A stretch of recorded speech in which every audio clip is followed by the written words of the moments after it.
J'ai été corrigé par Dieu 2 fois durant les 10 jours passés et j'aime cela. J'aime quand Dieu me montre des choses que je fais mal. Ça ne me fait pas me sentir mal dans ma peau. Je comprends vraiment que la correction de Dieu est une indication de son amour. Je suis si reconnaissante qu'il ne me laisse pas juste tranquille et qu'il ne me garde pas aveugle concernant les problèmes et les dégâts dans ma vie. Et donc, quand Dieu vous montre quelque chose qui ne va pas dans votre vie, vous ne devez pas vous sentir coupable, soyez juste d'accord avec lui. Remerciez-le de vous l'avoir montré. Demandez-lui de vous aider à le changer parce que vous ne pouvez pas le changer sans lui. Amen.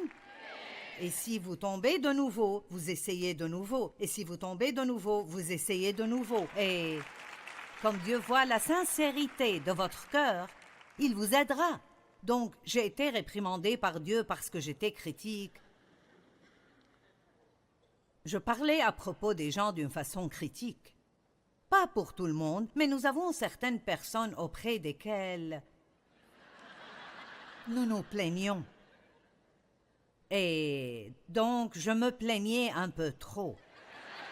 Et vous pouvez être poussé dans ces conversations.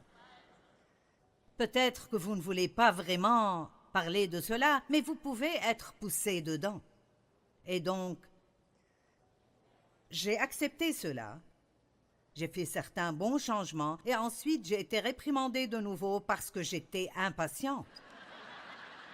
Et j'ai dit, oh Jésus, eh bien, parce que ça a probablement toujours été ma faute numéro 1. Je veux que les gens bougent à la vitesse à laquelle nous voulons qu'ils bougent. Je ne peux pas supporter les personnes qui flânent toujours.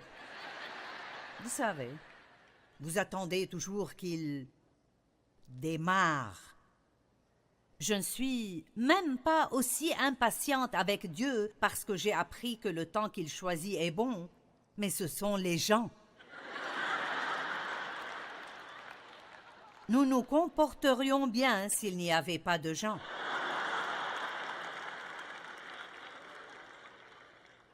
John Ortberg a écrit un livre intitulé « Je t'aimerais plus si tu étais plus comme moi ».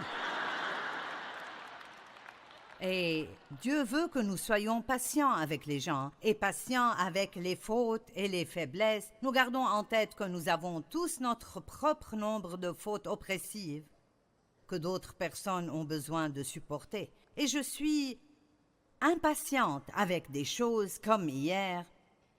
J'étais juste à un chapitre près de finir une grande édition d'un livre que j'écrivais et mon éditeur était impliqué, mon publicateur était impliqué. J'étais impliqué, ils l'avaient regardé, ils ont fait leurs commentaires. Et je finalisais, ce sera le produit final. Et il y a 25 chapitres et j'avais fini le chapitre 24 et j'ai dû arrêter un moment parce que quelqu'un venait me rendre visite. Et ensuite, quand j'y suis revenue, tous mes changements avaient disparu.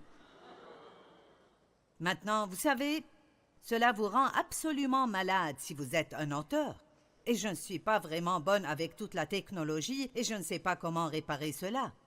Donc, je dois appeler quelqu'un et cette personne n'est pas à la maison et donc vous appelez quelqu'un d'autre et... Et donc j'ai échoué le test hier.